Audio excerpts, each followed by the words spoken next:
Hi! Post-Summit Maxwell Painwell here. I'm experiencing a little deja vu, but I just have no idea why. You've seen the Summit, you've seen the Direct, and you know what's on its way. Next February, Yakuza Kiwami 3 will release, a game that not only aims to homogenize and strip clean of all of its charm and character, my favorite game in the series, not only plans to add in all the proper amount of recycled content and played out ideas to make this game one of the most daunting to even consider playing, not only repackages the RGG online story for a character into a wholly separate Gaiden game within that game that they're acting like has enough content to actually consider its own game, making this 2 games in one, when in reality it's maybe 2 half games put into one full game, at best. But they're probably also going to be selling this for full price. $70 maybe. Not to mention we finally have a doomsday clock for Yakuza 0 DC, as well as the previous Kiwami games getting repackaged for next-gen hardware. Nothing is free if you have the right mindset. I imagine you already know how I feel about this game. That, or you can surmise it from my words and tone here. So I'm not gonna sit here and beg you not to pre-order the game and insult people who did, because this time they're holding Mine hostage, and I cannot in good faith say that someone who just wants more of him is stupid for spending money on this game. I mean, still don't pre-order, please, especially now that there's a proverbial picket line in place, and I'll touch on that in a bit. But I get it if your day one purchase is sealed. All I ask is that you hear me out when I say that we not only have enough reason to doubt this product due to our pattern-recognizing Homo sapien brains, but we also have more than enough material in the pre-release footage to make that doubt even more palpable. No amount of game footage is not final is gonna save this one this time, and I am done pretending that what we see in these trailers is not fully indicative of what we're going to get. We've seen this story play out too many times to keep using that excuse. The dog can't eat your homework every day of the week. Full disclosure, I won't be talking about everything. We're not living in a world where I'm the only YouTuber, thank God. Others have already posted their thoughts. People have commented below those videos. Many people have pointed out the reused side content, the weird choice to bring back the host club from Yakuza 2, the fact that they haven't shown any sign of the Honest Living Association. Honestly, that's one of the worst things for me. They didn't revamp and expand the HLA using what they've learned from later iterations of this sort of thing from succeeding entries in the series, as shown by the fact that they would have shown it off to hell and back if they did that. So it'll either be exactly as tedious and boring as it was in the original, or it won't be there at all. And I wouldn't be shocked if it's gone. We've lost bigger things before. Shinsaicho, anyone? Anyway, that kind of stuff other people could say more about than I could. If this was a remake of Yakuza 3, I could probably offer more to the discussion, but it's clear that that isn't what this is. It's a Gaiden game cosplaying as Yakuza 3. So I'm gonna focus on the things I know well enough to speak on, and I'll do my best not to artificially bloat the video complaining about 50 small details only I would care about. At least, I will. Right after this, Yakuza Kiwami 3. We have every reason to call this game Like a Dragon 3. It would make so much more sense. We're trying to unify the series under the Like a Dragon label, right? It's only been a couple years since Like a Dragon Ishin released in the West, aka Ishin Kiwami in Japan. What's stopping them from calling it Like a Dragon 3? Is it to better fit with the previous Kiwami titles? Or did they just forget that that was an option? Or is it because Like a Dragon Infinite Wealth didn't sell 5 gazillion copies, and Sega decided that was because it didn't have Yakuza in the title? Or whatever thought persuaded them to add the word Yakuza to Pirates in Hawaii, aka Like a Dragon 8 Gaiden? I'm gonna guess it's that last one, and unless I hear different from someone whose name isn't Masayoshi, we had to hire a sex pest because his face looks so good with our new hardware, Yokoyama, or someone in his inner circle, that's what I'm gonna continue believing.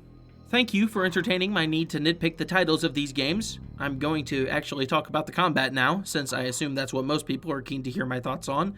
In short, I think this game has been designed with the intention to confuse legacy players and further encourage thoughtless play, just like how Pirate Yakuza was designed in much the same way.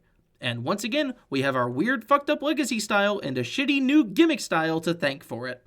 Major credit to Paraselene. I'm gonna guess Paraselene. I hope that that's correct. I can't read those other 2 characters. For compiling and posting a pretty comprehensive collection of the gameplay clips and the demos we've seen so far. Please go check that out if you haven't already. I don't want to end up stealing views that should belong to them just because I talk in my video. They're the one who did most of the work here. They deserve it. Also, massively important thing to explain from the get-go, anything negative I have to say about RGG as a development studio and a company is directed solely at the executives. People like Yokoyama, Hori, the types of folks you'll see pop up in trailers and giving interviews to gaming publications, they're the ones I have actual disdain for. The common folk doing the actual work on these games, the programming, animating, coding, all the grunt work, I have nothing but sympathy for them. I cannot imagine how horrible their work conditions must be, especially now that Sega has RGG working overtime to constantly churn out as much material as possible. I just want to make that abundantly clear. Anytime I mention RGG by name, it's in reference to the higher-ups, not the lower-rung employees. Now that we're on the same page here, let's get into the combat.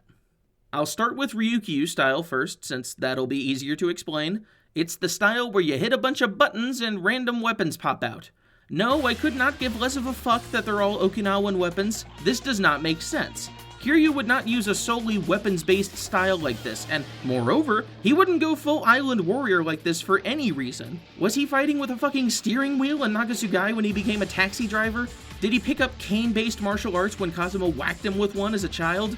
Kiryu's never been the type to just up and decide he's gonna do something this drastically different. And don't come at me with all the Yakuza 0 shit, that wasn't this. That was using his fists in different ways. Majima was the one who went batshit with the new styles, literally, and it made sense for him to do that. Kiryu only ever used agent style because he had to. The moment he had the choice, he went right back to his old way of doing things. Not to mention that comes way later in the series from Yakuza 3, which is the game where we see front and center how stuck in his ways Kiryu is. He does a lot of self-reflection and interrogation over the course of the game, but even if you want to take that as evidence that he's willing to change, there's not a shot in hell that this is what they were trying to get at with this style. This is the kind of argument you hear from people who get disappointed when the Chinese character's boss theme isn't Chinese enough. Just because a person is a thing doesn't mean they have to suddenly embody that thing in every facet of their being. Weren't we literally saying this shit about gay people in games and movies a decade ago? Not that I agree with that either, but this is the same brand of stupid in the opposite direction. How come Kiryu living in a city now means he would get all kitted out in that city's traditional weaponry and use that as an entire style in the game? You know what would make a lot more sense? Learning to use those individual weapons for his personal use, and having access to them in the game's weapon system that's really cool and imaginative and will definitely not be in Kiwami 3. If weapon customizing was in the game, they would have shown it off. If crafting was in the game, they would have shown it off. It wasn't in Pirate Yakuza, would have made sense there too, and it won't be here. My only hope is that Yonashiro will be cool in this game, if he's even in it.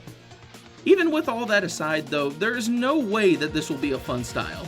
It's literally just the worst parts of Agent and Sea Dog combined. A bunch of weapons that require holding down buttons, which now means starting combos will feel really unresponsive, and those combos will now not make a lot of visual sense. And that's especially true here, because the light attack string for the most part all moves in one direction. You remember how I've praised Tiger Style for making it really obvious which attack you're on? Well, good luck telling which light strike you're on in the heat of the moment when half of them involve Kiryu swinging his arms to the left. It's such a small detail, a minuscule thing in the grand scheme of things. But now that it's not here, I can't imagine how much harder it'll be for new players, especially casual ones, to memorize this moveset. Long gone are the days when you could easily tell when a strike was a light or a heavy, much less which one you were on. Welcome to the Gaiden era, where every single strike looks like random flailing, and the only way you can tell you're on a finisher is when the heat effects explode or when the weapon in your hand suddenly changes. And that's cool too, by the way. No real effort made on RGG's parts to make the transitions between weapons look good at all. Kiryu will just suddenly be holding all those little scythes or sai when he needs to be. You remember when Shinada and Majima had awesome animations for pulling their weapons out? You remember how in Ishin, Ryoma would have a cool animation for switching his style during a combo? How about we just don't do any of that? That'd be too hard and or expensive, and we don't want to pay our animators to actually animate. We just want to put a bunch of funny, goofy, silly weapons in the game. Honestly, there's not that much else I feel the need to talk about with this style. People already know from Agent and Sea Dog that holding down buttons for weapons doesn't feel very good, but at least in those games the weapons had interesting gimmicks. What's so cool about nunchucks that I need immediate access to them all the time just to do a heat action in a really basic combo? Or a pole, or a weird Kusarigama thing. Even without that, was it worth getting rid of grabbing again just to give us the slowest knuckle moveset in the series so far? Was it worth giving the Tonfa their own combo just to abandon the whole idea of Yonashiro's style only using one to make it more distinct? That was the entire cool factor of the Tonfa style. But I guess RGG forgot they even did that for a reason in the first place. So there you go. That's all out of the way. Now we can get to the main course. Kiryu's Yakuza style, or Dragon of Dojima style, or Legend style, or whatever the fuck this thing is. It's a nightmare. Once again, the most damning problem should be the most apparent. The heat trail sucks. Look at this. This is the wimpiest shit ever. For those who don't like how the PS3 Aura is a flame PNG that moves around on their backs, I hope you recognize that this is worse. Why is it only attached to his extremities? There's gotta be a sweet spot between Yakuza 3 and Guidance heat trails and auras, I swear. They just can't find it. Oh, also, this is the most disorganized, eclectic set of moves I've ever seen be put under one label. The light string and first finishers come from the Reborn moveset, but all the other finishers come from the original engine, which isn't such a bad thing on paper, until we get to the 5th attack. Yeah, once again, RGG has seen fit to add a 5th light attack to this style, which previously had 4, which would be neither here nor there if this weren't blatantly an animation ripped from someone who is not Kiryu, so why does he even have it? The finishers are definitely from Tsuruno and or Joji Fuma. There's very little effort made to blend any of them into each other. And before you say anything, Yakuza 3 is already being desecrated before my eyes. Let me call him Joji Fuma. Anyway, that's not the only animation oddity. In fact, I've got half a mind to say that most of the changes made to Dragon style here were literally done out of randomness, or worse, a want to purposefully disorient legacy players. I'm not even sure how this would work, but apparently you can extend some or all of your finishers into the Agent Extreme Heat combo? I don't even think I have words for this. This is easily the most worthless addition I've seen RGG add to a moveset ever? Is this even remotely applicable for anyone who isn't just spamming buttons? Also, obvious lore complaint, but Kiryu shouldn't have any way of knowing these moves. And if we're going to the extent of justifying the Ryukyu style by saying it fits with the lore of Kiryu living here and apparently loving the culture so much that he feels the need to insult Rikia by using his boss fight as a tutorial, then we better not let this shit slide. Then there's the sway attacks. Front is back and back is front.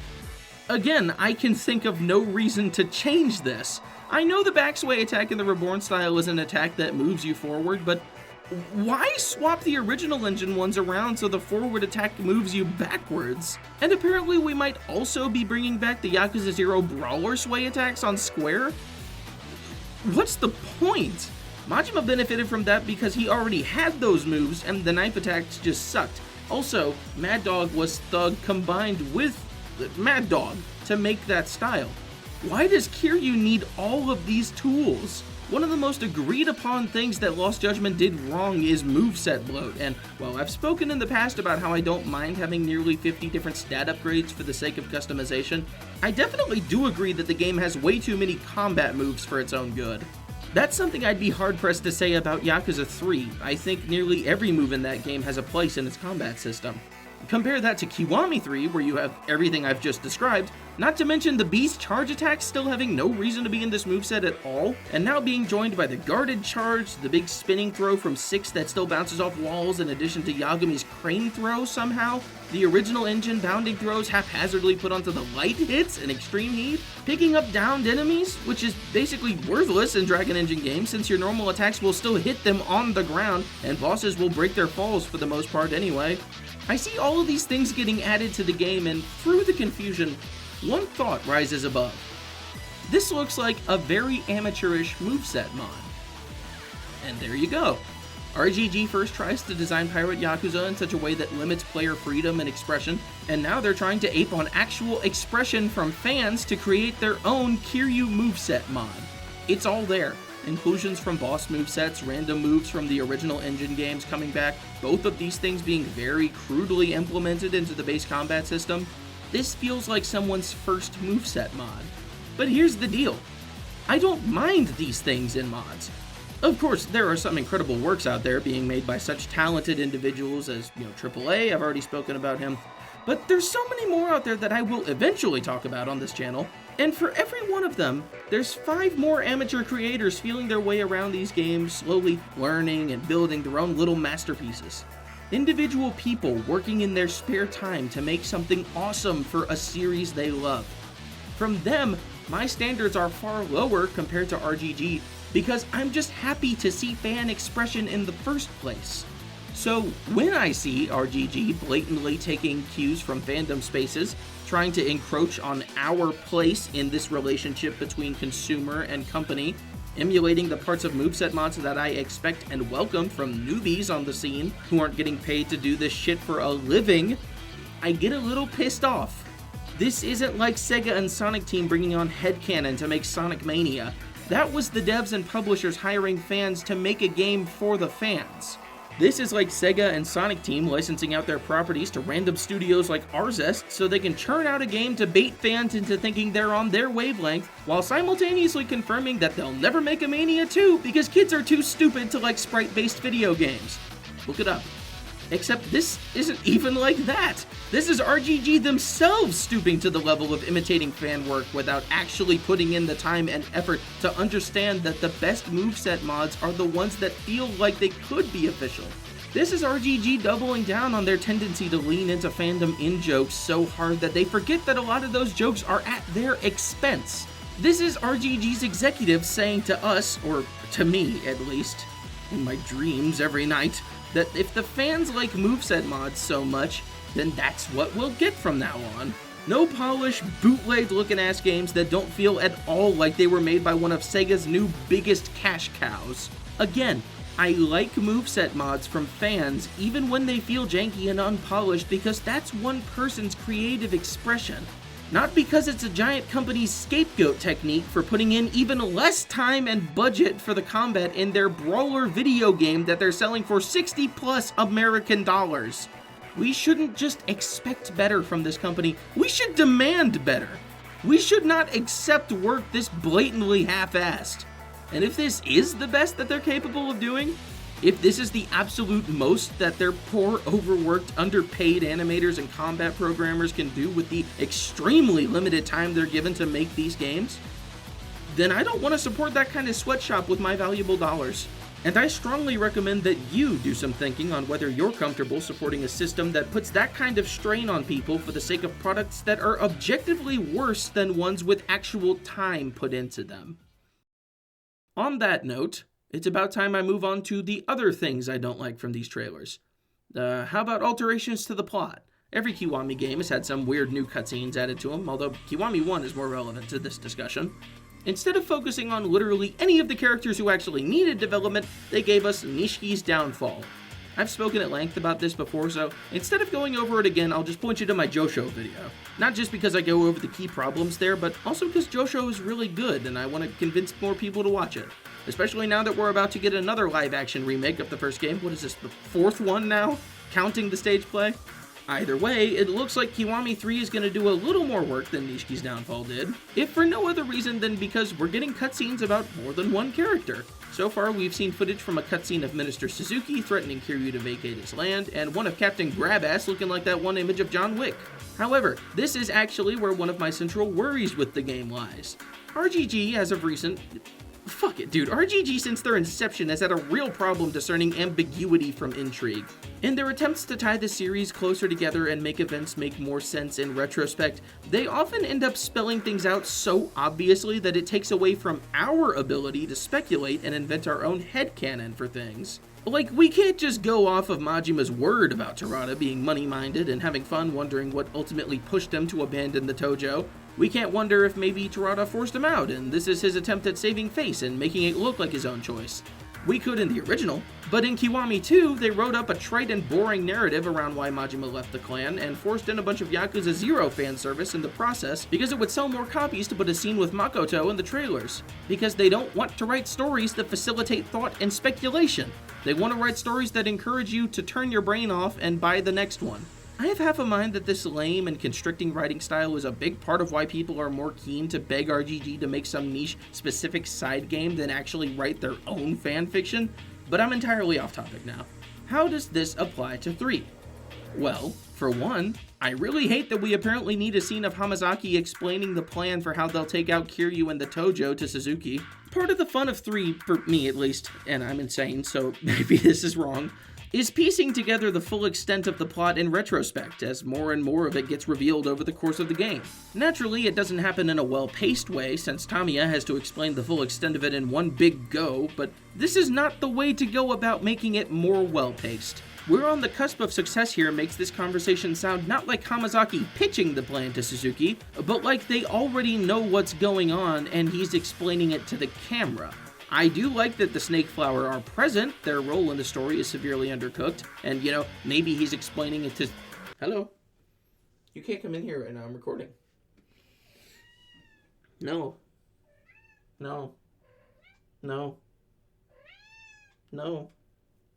I do not remember what I was saying before I was interrupted, but I would like, it would be cool if this scene is Hamazaki purposefully explaining the obvious to Suzuki because the Snake Flower is there and he's trying to covertly explain the plan to them, but, I don't think RGG could write that scene if they wanted to. Maybe they could. I don't know. That's my one hope that I have left for this game. I hope that this scene is Hamazaki purposefully being blunt with Suzuki to explain the plan and get Suzuki to say he's also doing it so that Lau Kalong can know that that's what's happening. Also, there's the teensy-weensy little problem of this entirely spoiling the plot of the game. This is literally the first trailer for the game, and they're spoiling Hamazaki's role and his ties with Suzuki and the Triad, not to mention the fact that the government wants Kiryu's land for some grander plot. That part does become apparent early-ish into the game, but Hamazaki himself doesn't even get introduced until the first act is up. And that isn't a problem with the game's pacing. That's a purposeful choice to make sure we don't get overwhelmed with names and faces while we're still trying to deal with Tamashiro and the Ryudo's feud. When a new player gets to the scene of Rikia and Nikio serving Kiryu the eviction notice, they'll already know that it isn't even them behind it, it's this random dude from the Tojo clan working with that random dude in the government. Speaking of that other random dude from the government, there's another major problem that I can see on the horizon. This other new cutscene we saw with Suzuki coming straight to Kiryu's house and telling him to pack up. I don't know who was under the impression that we needed a scene of this dude acting like a villain, but we really didn't. The entire thing with Suzuki is that he plays his cards from the shadows, or at least from his seat in government. He uses the Yakuza and the Triads to get his way with the resort deal. He's not the type to show up in person and resort to direct threats. He's got too much of a nice guy public persona to try something that risky.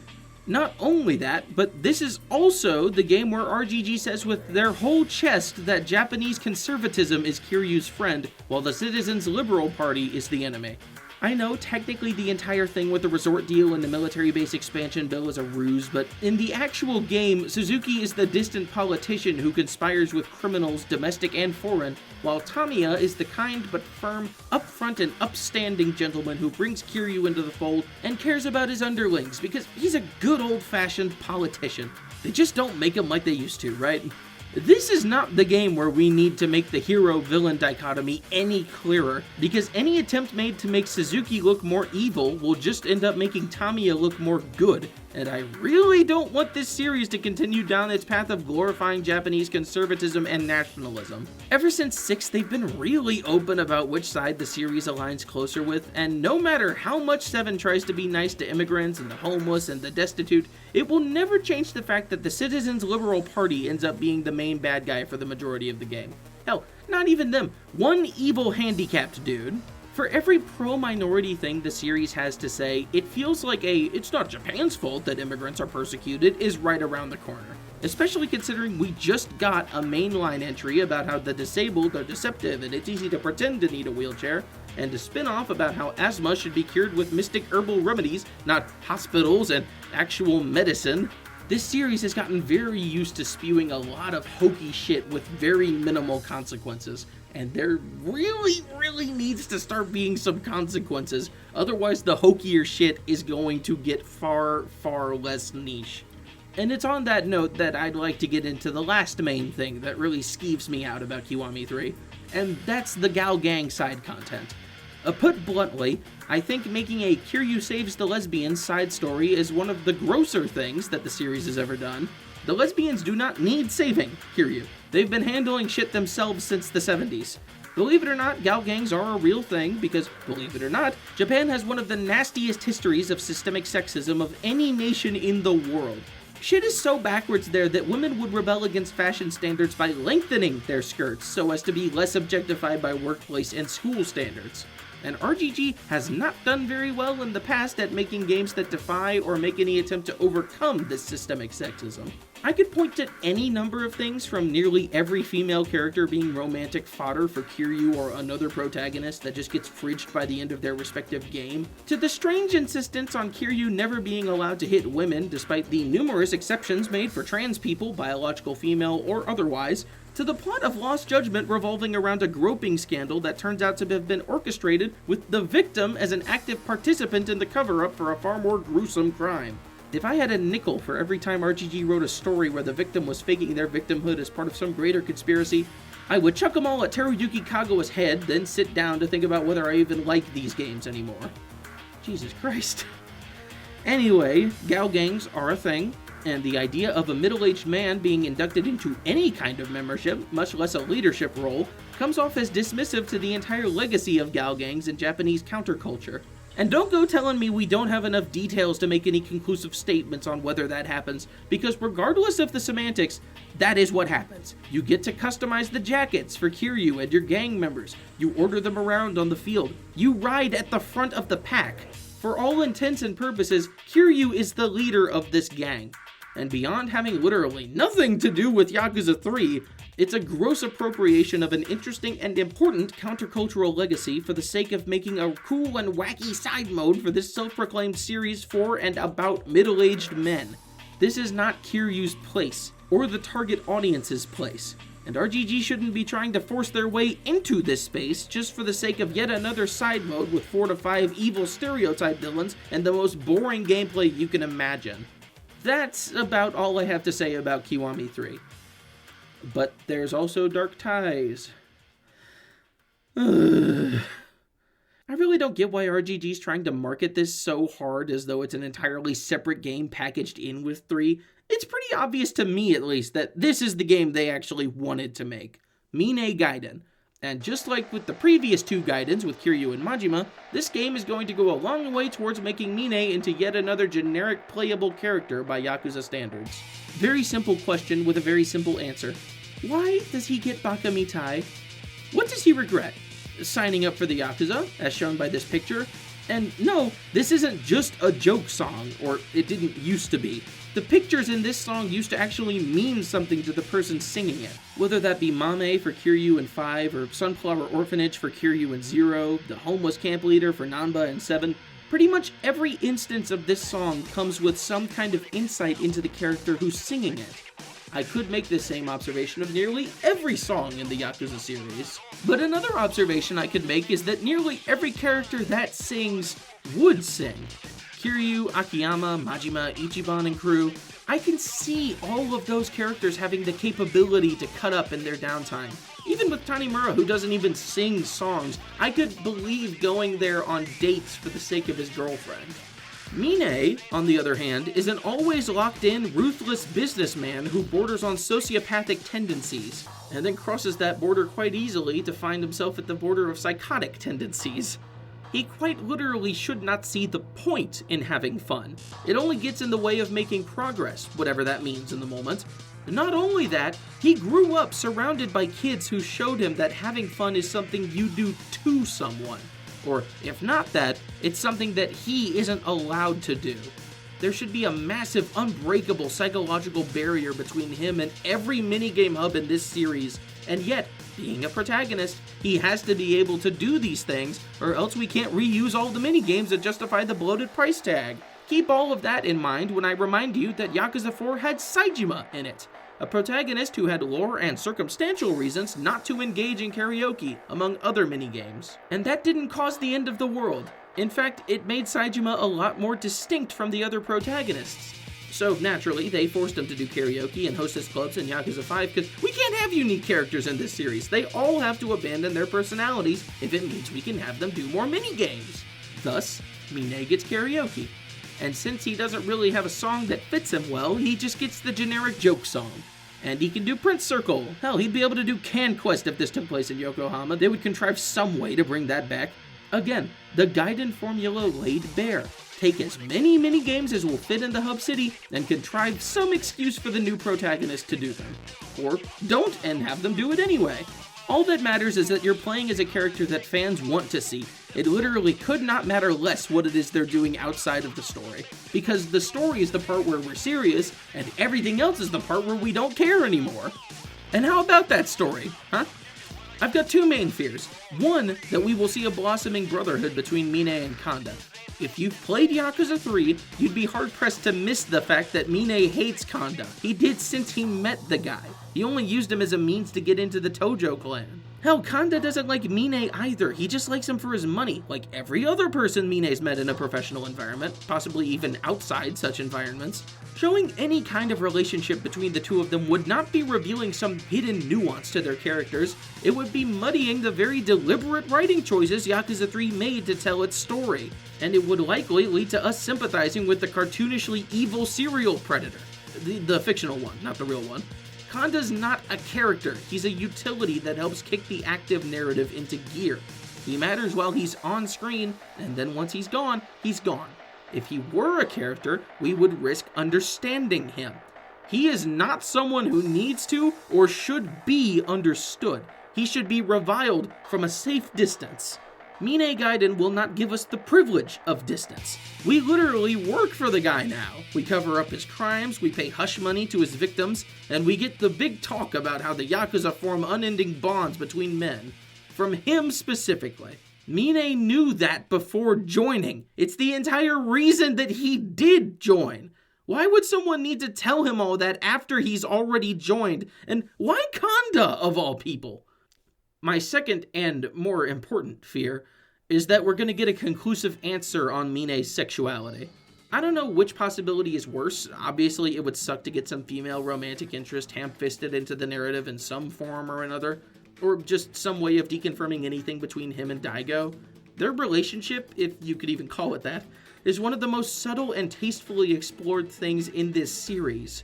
It's especially impressive when you consider that it succeeds in all the ways Kiryu and Yumi's relationship fails. Virtually nothing between the two of them is shown, but in the final moments of one character, they express a pure and undying love for the other.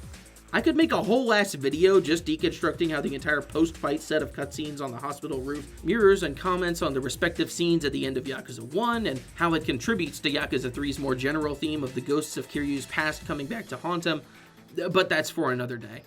More relevant to today is the fact that deconfirming anything between Mine and Daigo will strip these scenes of a lot of their sauce, and then all the doomed Yaoi fans will fall to their knees in GameStop and sob till the sun sets. I will be among them.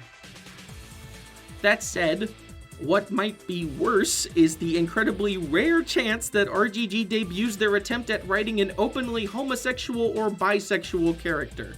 Because we've seen how bad their straight relationships are, and of the many attempts they've made, only one of them was actually good, and only one besides that one comes remotely close to passable. Kiryu and Yumi suck, Kiryu and Mayumi suck, Ichiban and Saiko suck, Majima and Makoto suck. Okay, maybe they don't suck. But I certainly don't care about either of them to read into it enough beyond, aw, he got her the food she likes. Kiryu and Kaoru were okay, but given RGG's track record, is there really any chance that they would have kept being okay had she not left in 3? That's something I've never understood from fan discourse. RGG's proven time and time again that they cannot write romance. What would Kaoru's staying have accomplished besides being another tick on the list I'm reading out right now?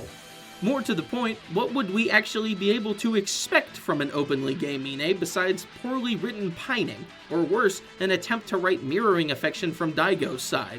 Because for my money, that answer is nothing good. Mine and Daigo is something that only works as well as it does because whatever headcanon you have right now is better than whatever RGG could write. And now they're about to write something. God help us all. Oh, combat. There's also combat in this mode. I've already spelled out how needlessly edgy the characterization through gameplay is. The fucking Persona 5 chains popping up on his unleashing the inner darkness and turmoil, wake me up inside, super duper evil fucked up villain mode. Holy Jesus, man. That's also something I'm not looking forward to in the story, the senseless edginess that pervades all of the words Mine says in the trailer. But I only have one real complaint besides that. This doesn't feel like a Mine fighting style.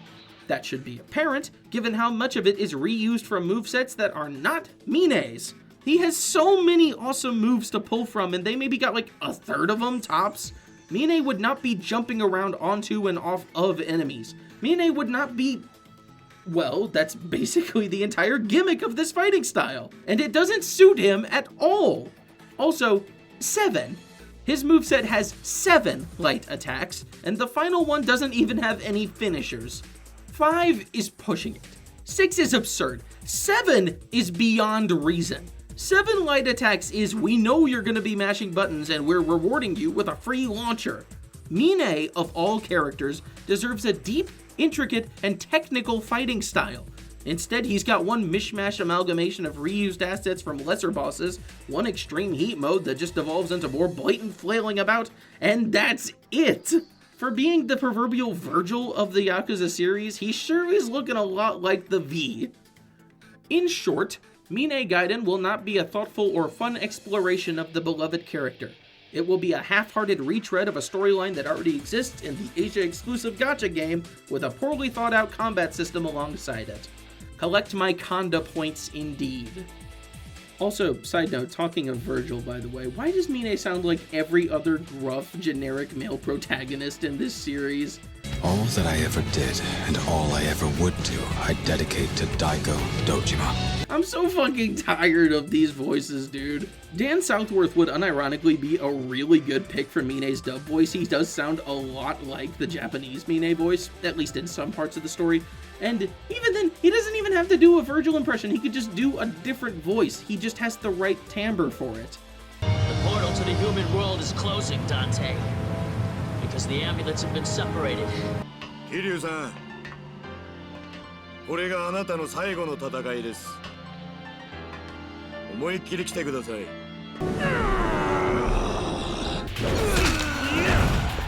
Leave me and go. If you don't want to be trapped in the demon world, I'm staying. This place was our father's home.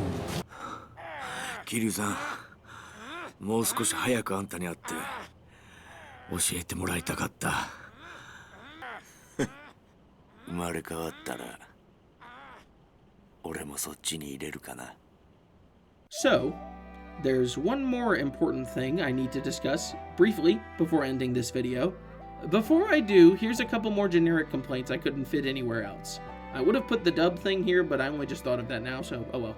Heat actions now look worse than they've ever looked. I heard it's because they're trying to get rid of any and all cuts involved in their execution, but if that's coming at the expense of good mocap and blending of animations, then it's not a worthwhile pursuit. Also, the dragon finishers still exist, and those still look bad. Talking of heat, the one heat bar from Pirate Yakuza is back. If this is how heat will be handled going forward, that is bad. Only further shown by the fact that the dragon finisher isn't even a heat action anymore, because they realized you weren't guaranteed to do Majima's big cool doppelganger heat action when you pop Madness. So now it's its own button prompt. You know what would solve that? Using literally any iteration of heat and heat actions from before Gaiden. The lighting still looks really bad. It carries over the worst parts of Infinite Wealth, Pirate Yakuza, and the Kiwami games with basically no upsides. The only environment that looks presentable so far is Kamurocho in the day, and that still doesn't look as good as Yakuza 6. Kiryu's shirt is changed for no reason, and it looks worse here because this gross color does not complement the visual identity of the game in the way the original did. I still don't get why they even did this. The recasted actors don't capture the same vibes as the original, which would be okay if they didn't just look like nondescript human beings. Yakuza 3 benefited so much from having fun and imaginative character design, and without those designs in this game, it becomes glaringly obvious that the series is in dire need of less face scans and more actual artistry. Think about it. Who looks more interesting from the outset? Yamai or Dwight? Cool new original character or Danny Trejo? Maybe this is a bit biased. Danny Trejo's at least charismatic and interesting. What, too far? Yeah, maybe that was a little too far. But yeah, recasted actors. We lost Rikiya, Nakahara, and most relevant to this discussion, Go Hamazaki.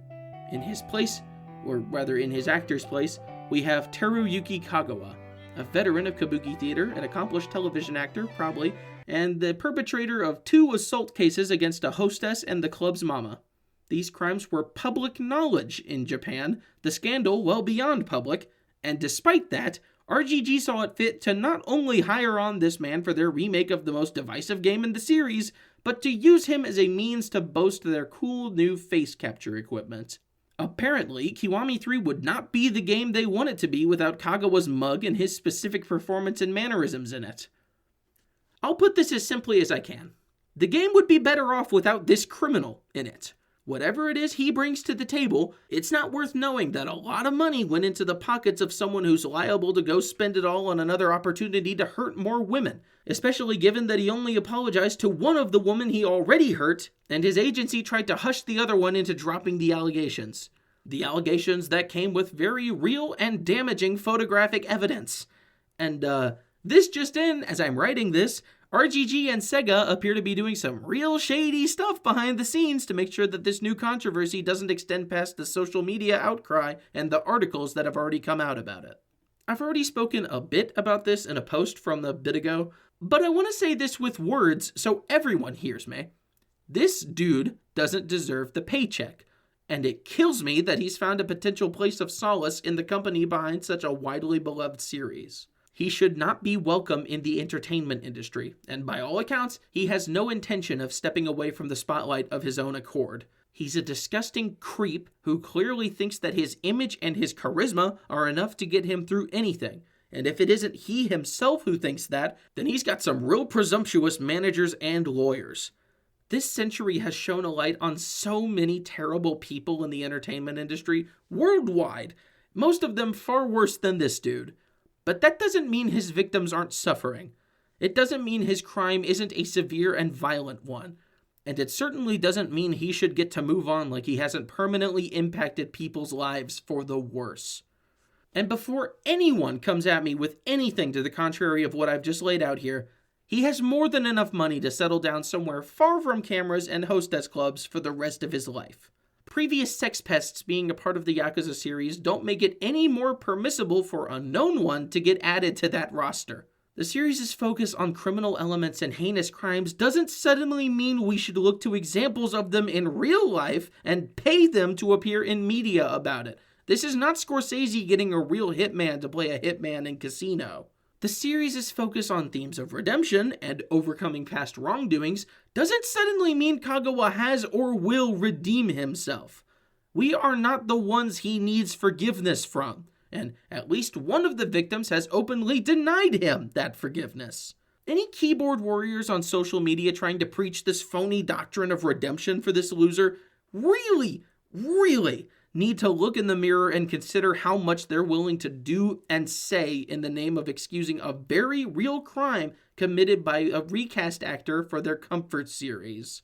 And especially after the shit RGG and Sega are trying to pull, I can no longer in good faith say I understand the people who still have active pre-orders waiting for them. This isn't about how big of a Mine stan you are. This isn't about trying to support the series in the hopes that your money goes to an actual good game after they're done churning out the calendar filler slop.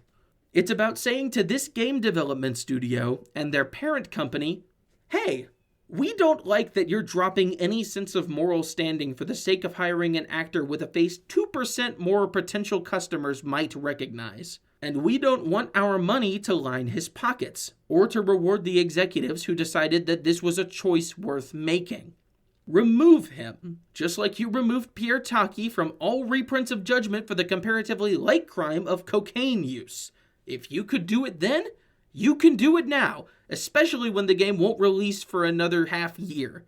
And until you do that, we will not consider purchasing this game. I don't want to add a lengthy outro, so I'm going to leave it at that. Thank you for watching, and special thanks to the Insane Gamers, Jestby, Hashbear, and Indolent Lord. Remove Kagawa.